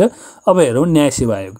न्याय सेवा आयोग देखाए बमोजिम अध्यक्ष र सदस्य रहनेछन् भनेको छ, जसमा गठन रहेको छ प्रधान न्यायाधीश अध्यक्ष, सङ्घीय कानुन तथा न्याय मन्त्री सदस्य रहनेछन्, सर्वोच्च अदालतको वरिष्ठतम न्यायाधीश सदस्य, लोकसेवा आयोगको अध्यक्ष सदस्य र महान्यायाधिवक्ता सदस्य रहेको छ र यसको सम्झना सूत्र रहेको छ प्रकाश लोकमा भनेर सम्झनु होला। प्रकाश लोक, परलोक भने जस्तै प्रकाश लोकमा भनेर सम्झनु होला। प्र भनेको प्रधान न्यायाधीश, का भनेको कानुन मन्त्री अथवा न्याय मन्त्री, स भनेको सर्वोच्च अदालतको वरिष्ठतम न्यायाधीश, लो भनेको लोकसेवा आयोगको अध्यक्ष र लोक भनेको लोकसेवा आयोगको अध्यक्ष र मा भनेको महान्यायाधिवक्ता। महान्यायाधिवक्तालाई महान्यायाधिवक्ता भनेर सम्झनु होला। र न्याय सेवा आयोगको गठन एकदमै महत्त्वपूर्ण रहेको हुँदा कृपया यसलाई ध्यान दिएर हेर्नु होला। त्यस्तै अब हामी गयौँ धारा भाग 12 महान्यायाधिवक्तामा। महान्यायाधिवक्तामा रहेको छ धारा 157 मा महान्यायाधिवक्ता सम्बन्धी व्यवस्था रहेको छ, जुन देशमा एउटा रहने स्पष्ट व्यवस्था गरिएको छ भने धारा 160 मा मुख्य न्यायाधिवक्ता सम्बन्धी व्यवस्था रहेको छ, जुन मुख्य न्यायाधिवक्ता चाहिँ प्रत्येक प्रदेशमा एकजना रहने व्यवस्था गरिएको छ। र अब हामी गयौँ भाग 13 मा प्रादेशिक कार्यपालिका अर्थात् प्रदेश कार्यपालिका, जसको धारा 61 मा रहेको छ प्रदेश प्रमुख सम्बन्धी व्यवस्था रहेको छ, जसमा राष्ट्रपतिले प्रत्येक प्रदेशका लागि एकजना प्रदेश प्रमुख नियुक्ति गर्नेछ र प्रदेश प्रमुखको उमेररत 35 वर्ष। प्रदेश प्रमुखको उमेररत पनि विशेष ख्याल गर्नु होला। र धारा 168 मा रहेको छ मन्त्री परिषद प्रदेश मन्त्री परिषद सम्बन्धी व्यवस्था र धारा 174 मा रहेको छ प्रदेश सरकारको कार्य सञ्चालन। अब हामी गयौँ भाग 14 मा प्रदेश व्यवस्थापिका, जसमा धारा 175 मा रहेको छ प्रदेश व्यवस्थापिका, धारा 179 मा रहेको छ प्रदेश सभाका सदस्यको शपथ सम्बन्धी व्यवस्था, धारा 180 मा रहेको छ प्रदेश सभाका सदस्यको स्थान रिक्त हुने सम्बन्धी व्यवस्था, धारा 181 मा रहेको छ प्रदेश सभाको सदस्यका अयोग्यता सम्बन्धी निर्णय, धारा 182 मा रहेको छ प्रदेश सभाको सभामुख र उपसभामुख, धारा 183 मा रहेको छ प्रदेश सभाको अधिवेशन आह्वान र अन्त्य, धारा 184 मा रहेको छ प्रदेश प्रमुखबाट सम्बोधन, धारा 185 मा रहेको छ प्रदेश सभाको गण पूरक संख्या र धारा 186 मा रहेको छ प्रदेश सभाको मतदान र धारा 187 मा रहेको छ प्रदेश सभाको विशेष अधिकार। त्यस्तै धारा 188 मा रहेको छ विश्वासको मत र अविश्वासको प्रस्ताव सम्बन्धी व्यवस्था, धारा 189 मा रहेको छ मन्त्री, राज्य मन्त्री र सहायक मन्त्रीले प्रदेश सभाको बैठकमा भाग लिने सम्बन्धी व्यवस्था भने धारा 190 मा रहेको छ प्रदेश सभामा अनाधिकार उपस्थित भएमा वा मतदान गरेमा हुने सजाय र धारा 191 मा रहेको छ बहसमा बन्देज। त्यस्तै धारा 192 मा रहेको छ सदस्यको स्थान रिक्त रहेको अवस्थामा प्रदेश सभाको कार्य सञ्चालन, धारा 193 मा रहेको छ प्रदेश सभाले समिति गठन गर्न सक्ने, धारा 194 मा रहेको छ प्रदेश सभाको कार्य सञ्चालन विधि, धारा 195 मा रहेको छ प्रदेश सभाको सचिव र सचिवालय, धारा 196 मा रहेको छ पारिश्रमिक सम्बन्धी व्यवस्था। अब हामी गयौँ भाग 15 मा प्रदेश व्यवस्थापन कार्यविधि, जसमा रहेको छ 197 मा प्रदेश सभाको व्यवस्थापकीय अधिकार, धारा 198 मा प्रदेश सभाको विधेयक प्रस्तुत गर्ने विधि, धारा 199 मा विधेयक पारित गर्ने विधि र धारा 200 मा रहेको छ विधेयक फिर्ता लिन सक्ने। त्यस्तै धारा 201 मा रहेको छ विधेयकमा प्रमाणीकरण, धारा 202 मा रहेको छ अध्यादेश। अब हामी गयौँ भाग 16 अर्थात् प्रादेशिक आर्थिक कार्यप्रणालीमा, जसमा कर लगाउन वा ऋण लिन नपाउने धारा 203 प्रदेश सञ्चित कोष, धारा 204 205 मा प्रदेश सञ्चित कोष वा प्रदेश सञ्चित कोषबाट बिए। अघि हामीले सङ्घीय सञ्चित कोष वा सङ्घीय सञ्चित कोषबाट बिए भन्यौँ। यसमा प्रदेशमा आएपछि अरू कुरा सेम हो, सङ्घको ठाउँमा मात्रै प्रदेश लेखिदिनुहोस्, अरू उही छ राजस्व र व्ययको अनुमान, प्रदेश विनियोजन ऐन, पूरक अनुमान, पेस्की खर्च, उधारो खर्च, प्रदेशको आकस्मिक कोष, आर्थिक कार्यविधि सम्बन्धी ऐन। अर्थात् सङ्घीय आर्थिक कार्यप्रणाली एकपटक हेरिसकेपछि प्रादेशिक आर्थिक कार्यप्रणाली जस्ताको तस्तै उही हो, मात्रै फरक के हो सङ्घ लेखेको ठाउँमा प्रदेश, त्यति मात्रै फरक हो। यसमा धारा 203 देखि धारा 213 सम्म व्यवस्था गरिएको छ। यसलाई पनि का स स सरा बिपुपे उ आ भनेर त्यही फर्मुला अगाडिको अक्षरबाट सम्झिन सक्नुहुन्छ। अब हामी जाउँ धारा भाग 17 को स्थानीय कार्यपालिकामा 214 मा स्थानीय तहको कार्यकारिणी अधिकार सम्बन्धी व्यवस्था गरिएको छ भने 215 मा गाउँ कार्यपालिका अध्यक्ष र उपाध्यक्ष सम्बन्धी व्यवस्था गरिएको छ। त्यस्तै धारा 216 मा नगर कार्यपालिका प्रमुख र उपप्रमुख अर्थात् मेयर र उपमेयर सम्बन्धी व्यवस्था गरिएको छ भने धारा 217 मा न्यायिक समिति सम्बन्धी व्यवस्था गरिएको छ। त्यस्तै धारा 218 मा गाउँ कार्यपालिका र नगर कार्यपालिकाको कार्य सञ्चालन सम्बन्धी व्यवस्था गरिएको छ। धारा 219 मा स्थानीय तहको कार्यकारिणी अधिकार सम्बन्धी व्यवस्था गरिएको छ। त्यस्तै धारा 20 मा जिल्ला सभा र जिल्ला समन्वय समितिको व्यवस्था गरिएको छ। अब हामी गयौँ भाग 18 मा स्थानीय व्यवस्थापिका। स्थानीय व्यवस्थापिका अन्तर्गत धारा 221 मा स्थानीय तहको व्यवस्थापकीय अधिकार, धारा 222 मा गाउँसभाको गठन, धारा 223 मा नगरसभाको गठन, धारा 224 मा गाउँसभा र नगरसभाको अध्यक्ष र उपाध्यक्ष, त्यस्तै धारा 225 मा गाउँसभा र नगरसभा कार्यकाल, धारा 226 मा कानुन बनाउन सक्ने, 227 मा गाउँसभा र नगरसभा सम्बन्धी अन्य व्यवस्था रहेको छ। त्यस्तै अब हामी गयौँ भाग 19 मा स्थानीय आर्थिक कार्य प्रणाली। स्थानीय आर्थिक कार्य प्रणालीमा 228, 229 र 230 गरी जम्मा 3वटा व्यवस्था गरिएको छ, जसमा कर लगाउन ऋण लिन पाउने, स्थानीय सञ्चित कोष, साथै गाउँपालिका र नगरपालिका राजस्व र व्ययको अनुमान भनेको छ, जसलाई सम्झने सूत्र क सरा अर्थात् कबाट कर लगाउन कर लगाउन वा ऋण लिन नपाइने हो। कानुन बमोजिम बाहेक कर लगाउन र ऋण लिन नपाइने हो यो। अनि स भनेको सञ्चित कोष र रा भनेको राजस्व र व्ययको अनुमान। त्यस्तै भाग 20 मा रहेको छ सङ्घ प्रदेश र स्थानीय तहबीचको अन्तर्सम्बन्ध, जसमा 231 मा व्यवस्थापकीय अन्तर्सम्बन्ध अनि 232 मा सङ्घ प्रदेश र स्थानीय बीचको अन्तर्सम्बन्ध रहेको छ भने 233 मा प्रदेश बीचको सम्बन्ध रहेको छ। त्यस्तै धारा 234 मा अन्तर प्रदेश परिषद रहेको छ। धारा 235 मा सङ्घ प्रदेश र स्थानीय तह बीचको सम्बन्ध रहेको छ। धारा 236 मा अन्तर प्रदेश व्यापार रहेको छ भने 237 मा सर्वोच्च अदालतको संवैधानिक इजलासको अधिकार क्षेत्रमा असर नपर्ने भनिरहेको छ।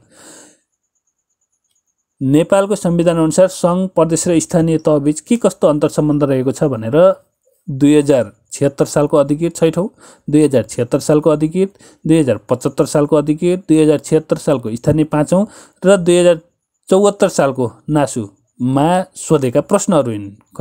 कुनै वर्ष लङ क्वेसन र कुनै वर्ष सर्ट क्वेसनमा सोधेको छ र यो भाग 20 को सङ्घ प्रदेश स्थानीय तहबीचको अन्तर्सम्बन्ध बारे धेरै पटक परीक्षामा प्रश्नहरू रिपिट भइरहेका छन्। त्यस्तै भाग 21 मा गयौँ हामी अब अख्तियार दुरुपयोग अनुसन्धान आयोग।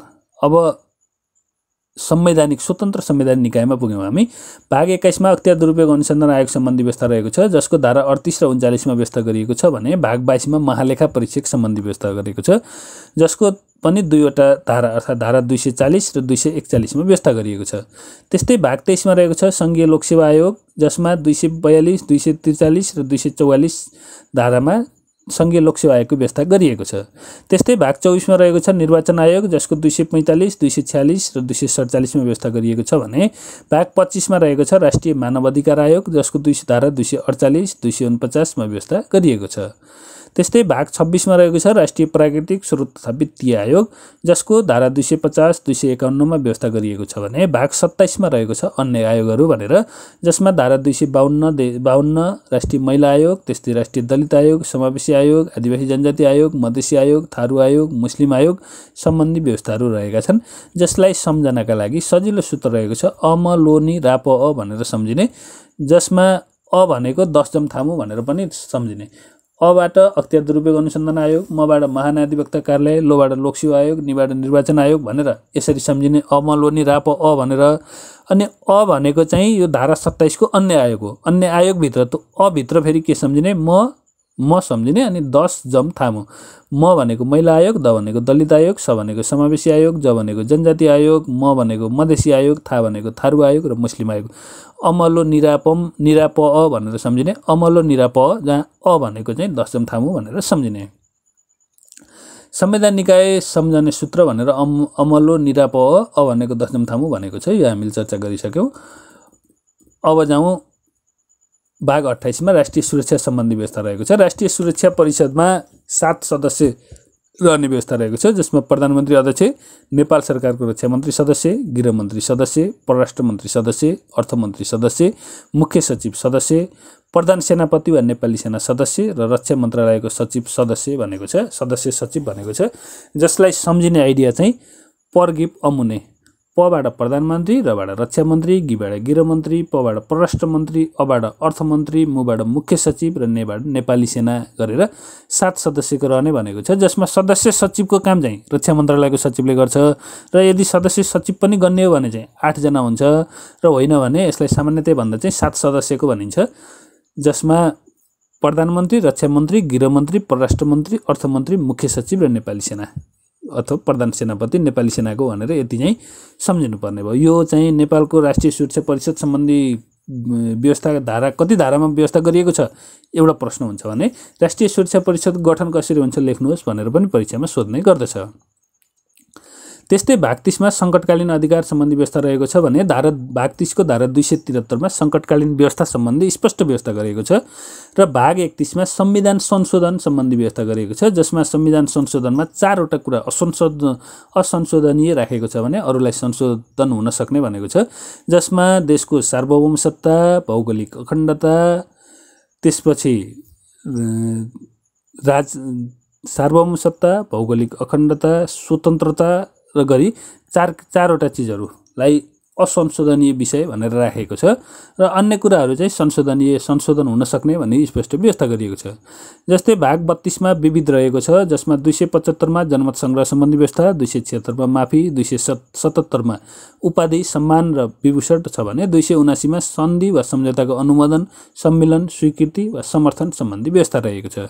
त्यस्तै धारा 284 मा संवैधानिक परिषद सम्बन्धी व्यवस्था र सरकारी सेवाको गठन रहेको छ, जसमा 6 सदस्य हुने भनेको छ संवैधानिक परिषद सम्बन्धी व्यवस्था, जसमा प्रधानमन्त्री अध्यक्ष, प्रधान न्यायाधीश सदस्य, प्रतिनिधि सभाको सभामुख सदस्य, राष्ट्रिय सभाको अध्यक्ष सदस्य र प्रतिनिधि सभाको विपक्ष दलको नेता सदस्य, साथै प्रतिनिधि सभाको उपसभामुख सदस्य र मुख्य सचिव रहने भनेको छ। जसमा संवैधानिक परिषदको गठन सम्बन्धी व्यवस्था लेख्नुहोस् भनौँ भने सम्झिनका लागि प्रधानमन्त्री र न्यायाधीश अर्थात् प्रधानमन्त्री र प्रधान न्यायाधीश, प्रधान छुट्टै अनि मन्त्री र न्यायाधीश भन्न खोजेको हो।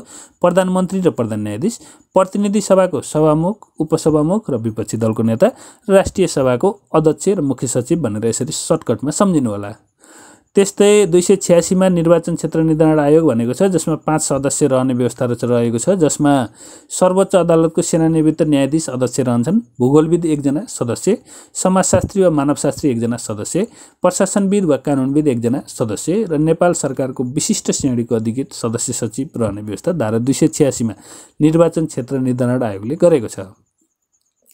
त्यस्तै धारा 287 मा भाषा आयोग र धारा 288 मा राजधानी को व्यवस्था गरेको छ। नेपालको संविधानमा राजधानी सम्बन्धी व्यवस्था धारा कतिमा गरिएको छ भनेर एकपटक परीक्षामा सोधिसकेको छ। धारा 297 मा राष्ट्रपति र उपराष्ट्रपति सम्बन्धी व्यवस्था गरिएको छ भने धारा 298 मा मन्त्री परिषदको गठन सम्बन्धी व्यवस्था गरिएको छ। त्यस्तै धारा 299 मा सभामुख र उपसभामुख सम्बन्धी व्यवस्था गरिएको छ भने धारा 300 मा न्यायपालिका सम्बन्धी व्यवस्था गरिएको छ। त्यस्तै धारा 301 मा संवैधानिक निकाय र पदाधिकारी सम्बन्धी व्यवस्था, धारा 302 मा प्रदेश र स्थानीय तहमा सरकारी सेवाको गठन र सञ्चालन सम्बन्धी व्यवस्था रहेको छ भने धारा 303 मा स्थानीय निकाय सम्बन्धी व्यवस्था रहेको छ र धारा 304 मा वर्तमान कानुन लागू रहने सम्बन्धी व्यवस्था रहेको छ। त्यस्तै धारा 305 मा बाधा अड्काउ फुकाउने अधिकार सम्बन्धी रहेको छ। बाधा अड्काउ फुकाउने अधिकारको बारेमा लेख्नुहोस् भनेर एकपटक परीक्षामा सोधिसकेको छ। त्यसैले बाधा अड्काउ फुकाउने अधिकारलाई हेरौँ। यो संविधान बमोजिम संघीय संसदको निर्वाचन भई त्यसको पहिलो अधिवेशन प्रारम्भ नभएसम्म यो संविधानको कार्यान्वयन गर्न कुनै बाधा अड्काउ परेमा राष्ट्रपतिले नेपाल सरकार मन्त्री परिषदको सिफारिसमा त्यस्तो बाधा अड्काउ फुकाउन आवश्यक आदेश जारी गर्न सक्नेछ। यस्तो आदेश जारी भएपछि तत्काल बसेको व्यवस्थापिका संसद वा संघीय संसद समक्ष अनुमोदनका लागि पेश गर्नुपर्नेछ भनेर धारा 305 मा बाधा अड्काउ फुकाउने अधिकारको स्पष्ट व्यवस्था गरिएको छ। त्यस्तै भाग 35 मा संक्षिप्त नाम, प्रारम्भ र खारेजी सम्बन्धी व्यवस्था गरिएको छ, जसमा धारा 307 मा संक्षिप्त नाम र प्रारम्भ, यसमा धारा नेपालको संविधान 2072 भनेर धेरै भन्नेको सुनिए तापनि धारा 307 मा स्पष्ट के व्यवस्था गरिएको छ भने यसको नाम नेपालको संविधान रहनेछ भनेको छ। यो संविधानको नाम नेपालको संविधान 2072 होइन, यो संविधानको नाम नेपालको संविधान हो। परीक्षामा सोध्न सक्छ नेपालको संविधान 2072 सालमा जारी गरिएको नेपालको संविधानको नाम के हो भन्यो भने नेपालको संविधान हो, नेपालको संविधान 2072 होइन। त्यस्तै यो संविधान सम्वत 2072 साल असोज महिना 3 गतेदेखि प्रारम्भ हुनेछ, अर्थात् जारी भएकै दिनदेखि प्रारम्भ हुनेछ भनेर पनि स्पष्ट लेखिएको छ भने धारा 308 ले नेपालको अन्तरिम संविधान 2063 खारेज गरिएको छ भनेको छ। यो संविधान लागू हुनु पूर्व नेपालको अन्तरिम संविधान 2063 थियो, जुन यो लागू हुँदाको मितिबाट खारेज भयो। अहिलेसम्म हामीले भाग र धाराहरू हेर्यौँ भने अब हेरौँ अनुसूची। अनुसूचीमा 9 वटा अनुसूची रहेको छन्, जसमा 1 मा राष्ट्रिय झण्डा, 2 मा गान, 3 मा छाप, 4 मा प्रदेश र सम्बन्धित प्रदेशमा रहने जिल्लाहरू, 5 मा सङ्घको अधिकारको सूची, 6 मा प्रदेशको अधिकारको सूची, 7 मा सङ्घ प्रदेशको साझा अधिकारको सूची, त्यस्तै 8 नम्बरमा स्थानीय तहको अधिकारको सूची र 9 नम्बरमा सङ्घ प्रदेश र स्थानीय तहहरूको साझा अधिकारको साझा सूचीहरूको व्यवस्था गरिएको छ। जसमा सम्झनाका लागि राष्ट्रिय झण्डा, गान, छाप र जिल्ला भनेर सम्झिनु होला। चारवटा झन्डा, गान, छाप र जिल्ला। त्यसपछि यस, पी, यस भनेर सम्झिनु होला। अर्थात् यस भनेको सङ्घको अधिकारको सूची, पी भनेको प्रदेशको अधिकारको सूची, यस भनेको सङ्घ र प्रदेशको साझा अधिकारको सूची, फेरि अर्को यस भनेको स्थानीय तहको अधिकारको सूची र यस भनेको सङ्घ, प्रदेश र स्थानीय तहको अधिकारको साझा सूची। अहिलेसम्म हामीले नेपालको संविधानको 35 भाग, 308 धारा र 9 अनुसूची सम्पूर्ण कुराहरूलाई हेरौँ। ल अब एकचोटि त्यसैको पुनरावलोकन गरौँ, अर्थात् अहिलेसम्म पढेको कुरालाई एकचोटि रिकल गरौँ त, सम्झौँ त कतिसम्म सम्झिन सकिन्छ। यसमा 35 भाग, 308 धारा र 9 अनुसूचीको व्यवस्था गरिएको थियो, जसको भाग 1 मा प्रारम्भिक, जसमा संविधान मूल कानुन, 2 मा सार्वभौमसत्ता, राजकीय सत्ता, राष्ट्र, नेपाल राज्य, राष्ट्रिय हित, राष्ट्रभाषा, सरकारी कामकाजको भाषा, राष्ट्रिय झण्डा र राष्ट्रिय गान सम्बन्धी व्यवस्था गरिएको थियो। त्यस्तै भाग 2 मा नागरिकता व्यवस्था गरिएको थियो, भाग 3 मा मौलिक हक र कर्तव्यको, भाग 4 मा राज्यको निर्देशक सिद्धान्त र नीतिहरूको, भाग 5 मा राज्यको संरचना, राज्य शक्तिको बाँडफाँडको व्यवस्था गरिएको थियो, जसमा हामीले भाग 3 मौलिक हक र कर्तव्य अन्तर्गत धारा 16 देखि 46 सम्मका सम्पूर्ण मौलिक हकहरूको हेऱ्यौँ। अनि नयाँ थपिएका मौलिक हकहरू पनि हेऱ्यौँ र राज्यको निर्देशक सिद्धान्त, नीति तथा दायित्व अन्तर्गत 4 वटा राज्यका निर्देशक सिद्धान्तहरू, राजनैतिक, सामाजिक, आर्थिक र अन्तर्राष्ट्रिय सम्बन्ध तथा नीति तथा दायित्वहरू 13 वटा भनेर 13 वटा नीति तथा दायित्वहरू पनि हेऱ्यौँ। त्यस्तै भाग 5 मा राज्यको संरचना, राज्य शक्तिको बाँडफाँड हेऱ्यौँ। भाग 6 मा राष्ट्रपति र उपराष्ट्रपति, राष्ट्रपति र उपराष्ट्रपतिको योग्यतामा शैक्षिक योग्यता चाहिँ आवश्यकता नपर्ने त्यो कुरा पनि हेऱ्यौँ हामीले। त्यस्तै भाग 7 मा सङ्घीय कार्यपालिका, भाग 8 मा सङ्घीय व्यवस्थापन, भाग 9 मा सङ्घीय व्यवस्थापन कार्यविधि, भाग 10 मा सङ्घीय आर्थिक कार्यप्रणाली हेऱ्यौँ, जसमा कासा, स, सरा, बिपु, पे, उ, आ भनेर अगाडिको अक्षरको नाम सम्झेर धारा 115 देखि 125 सम्म सङ्घीय आर्थिक कार्यप्रणालीको व्यवस्था गरिएको छ भनेर हामीले भाग 10 मा अध्ययन गरिसक्यौँ। त्यस्तै भाग 11 मा न्यायपालिका हेऱ्यौँ। न्यायपालिका अन्तर्गत एउटा सर्वोच्च अदालत, त्यस्तै 7 वटा उच्च अदालत र 7 वटा उच्च अदालत र 77 वटा जिल्ला अदालत रहने व्यवस्थाहरू हेऱ्यौँ। भाग 12 मा महाधिवक्ता, देशमा एउटा रहने कुरा पनि हेऱ्यौँ। त्यस्तै भाग 13 मा प्रदेश कार्यपालिका, भाग 14 मा प्रदेश व्यवस्थापिका, भाग 15 मा प्रदेश व्यवस्थापन कार्यविधि, भाग 16 मा प्रदेश आर्थिक कार्यप्रणाली पनि हेऱ्यौँ, जसमा प्रदेश आर्थिक कार्यप्रणाली र सङ्घीय आर्थिक कार्यप्रणाली उस्तै हो, मात्रै सङ्घको ठाउँमा प्रदेश लेखे पुग्छ भनेर त्यो पनि हेऱ्यौँ। त्यस्तै भाग 17 मा हेऱ्यौँ स्थानीय कार्यपालिका, भाग 18 मा हेऱ्यौँ स्थानीय व्यवस्थापिका, भाग 19 मा स्थानीय आर्थिक कार्यप्रणाली हेऱ्यौँ। स्थानीय आर्थिक कार्यप्रणाली अन्तर्गत चाहिँ 3 वटा 228, 229 र 230 गरी 3 वटा मात्रै व्यवस्था रहेको छ भनेर हेऱ्यौँ। भाग 20 मा सङ्घ, प्रदेश र स्थानीय तहबिचको अन्तर्सम्बन्ध हेऱ्यौँ। भाग 21 मा अख्तियार दुरुपयोग अनुसन्धान आयोग, भाग 22 मा महालेखा परीक्षक, भाग 23 मा सङ्घीय लोकसेवा आयोग, 24 मा निर्वाचन आयोग, 25 मा राष्ट्रिय मानव अधिकार सम्बन्धी आयोग, 26 मा राष्ट्रिय प्राकृतिक स्रोत तथा वित्त आयोग र 27 मा अन्य आयोग, अर्थात् अमलो निराप भनेर याद गर्ने, अनि अभित्र चाहिँ 10 जम थमु भनेर याद गर्ने भनेर त्यो पनि हामीले हेरिसक्यौँ। र अन्य आयोगभित्र दलित 10 जम थामु अर्थात् दलित आयोग, समावेशी आयोग, महिला आयोग गरी अन्य आयोगहरू रहेका छन् भनेर पनि हेऱ्यौँ। त्यस्तै भाग 28 मा राष्ट्रिय सुरक्षा सम्बन्धी व्यवस्था र गठन पनि हेऱ्यौँ। भाग 29 मा राजनीतिक दल सम्बन्धी व्यवस्था हेऱ्यौँ। भाग 30 मा सङ्कटकालीन अधिकार रहेको थियो। त्यस्तै भाग 31 मा संविधान संशोधन र भाग 32 मा विविध, भाग 33 मा सङ्क्रमणकालीन व्यवस्था, भाग 34 मा परिभाषा र व्याख्या र भाग 35 मा संक्षिप्त नाम, प्रारम्भ र खारेजी भनेर हामीले अहिलेसम्म यति सबै अध्ययन गरिसक्यौँ। र हामीले यति अध्ययन गरिसक्दा नेपालको संविधान सम्बन्धी सारांशमा परीक्षाको दृष्टिकोणले महत्त्वपूर्ण कुराहरू, सम्पूर्ण कुराहरू टिप्पणी गरेर सम्पूर्ण कुराहरू हामी अध्ययन गरिसक्यौँ। अब त्यो सँगसँगै हामीले अनुसूचीहरू पनि हेऱ्यौँ। अनुसूचीमा राष्ट्रिय झण्डा, 1 मा झण्डा, 2 मा गान, 3 मा छाप, 4 मा प्रदेश र प्रदेशमा रहने जिल्लाहरू, 5 मा सङ्घको अधिकारको सूची, 6 मा प्रदेशको अधिकारको सूची, 7 मा सङ्घ र प्रदेशको साझा अधिकारको सूची, 8 मा स्थानीय तहको अधिकारको सूची, 9 मा सङ्घ, प्रदेश र स्थानीय तहको अधिकारको साझा सूची भनेर त्यो पनि अनुसूची पनि अध्ययन गरिसक्यौँ, जसमा हामीले एउटा फर्मुला बनाएका थियौँ। झण्डा, गाना, छाप, जिल्ला, एसपीएसएसएस भनेर एउटा झण्डा, गाना, छाप, जिल्ला अनि एसपीएसएसएस भनेका थियौँ। झण्डा भनेको राष्ट्रिय झण्डा भइहाल्यो, गान भनेको राष्ट्रिय गान, छाप भनेको निशाना छाप अर्थात् राष्ट्रिय छाप, जिल्ला भनेको प्रदेश र प्रदेशमा रहने जिल्ला, पहिला प्रदेशमा रहने जिल्ला त्यसपछि सङ्घमा रहने जिल्ला, पहिला प्रदेशमा रहने जिल्ला त्यसपछि सङ्घको अधिकारको सूची, त्यसपछि प्रदेशको अधिकारको सूची, त्यसपछि त्यही दुईटा अघि कुरा गरेका सङ्घ र प्रदेशको अधिकारको सूची, त्यसपछि स्थानीय तहको अधिकारको सूची, त्यसपछि सङ्घ, प्रदेश र स्थानीय तह तीनटैको अधिकारको सूची भनेर अनुसूचीहरू प्रस्तुत गरिएको छ, जुन परीक्षाको दृष्टिकोणले एकदमै महत्त्वपूर्ण रहेको छ। यसैका साथसाथै तपाईहरुलाई यो भिडियो हेरेर कस्तो लाग्यो कृपया आफ्नो प्रतिक्रिया कमेन्टमा देखाउनु होला र हामीले तपाईहरुलाई सुरुमा यो भिडियो सुरु गर्दाखेरि केही क्वेसनहरू तपाईहरुमा छोडेका थियौं र यो क्वेसनको अध्ययन गर्नु होला र यो क्वेसन तपाईले भिडियो हेर्दा हेर्दै यो क्वेसनको उत्तर पत्ता लगाउनु हुनेछ पनि भनेका थियौं, जसको उत्तर अब हामी तपाईलाई दिन गइरहेका छौं। जसमा हालसम्म लोकसेवा आयोगको परीक्षामा नेपालको संविधानबाट सोधेका प्रश्नहरू भनेको थियो, जसको 1 नम्बरमा नेपालको संविधान सम्बन्धमा दिएको कथनबारे विचार गर्नुहोस्। ए नम्बरमा रहेको छ नेपालको अन्तरिम संविधान 2004 मा लोकसेवा आयोगको व्यवस्था गरिएको थिएन भनेको थियो। त्यस्तै बी नम्बरमा नेपालको अधिराज्यको संविधान 2015 मा कुनै पनि अनुसूचीको व्यवस्था गरिएको थिएन भनेको छ। सी नम्बरमा नेपालको वर्तमान संविधान 2072 साल असोज 2 गते जारी गरिएको हो भनेको छ भने डी नम्बरमा नेपालको अन्तरिम संविधान 2063 जारी गर्दाका दिन मंगलबार परेको थियो भनेको थियो। र जसमा अप्सनहरु मध्ये अप्सन सी अर्थात बी मात्रै ठीक चाहिँ यहाँ रहेको छ, जसमा नेपाल अधिराज्यको संविधान 2015 मा कुनै पनि अनुसूचीको व्यवस्था गरिएको थिएन। यो तपाईले याद गर्नु होला। र सी नम्बर पनि ठीक हुन्थ्यो, त्यहाँ असोज 3 भनेको भए ठीक हुन्थ्यो, असोज 2 भनेको छ, त्यसैले त्यो गल्ती भयो। अनि नेपालको अन्तरिम संविधान 2004 मा लोकसेवा आयोगको व्यवस्था गरिएको थिएन भनेको छ। लोकसेवा आयोगको व्यवस्था 2000 नेपालको अन्तरिम संविधान अन्तरिम शासन विधान 2004 मा लोकसेवा आयोगको गठन गरिएको थियो। लोकसेवा आयोग सम्बन्धी व्यवस्था गरिएको थियो, लोकसेवा आयोगको गठन चाहिँ त्यतिखेर भएको थिएन।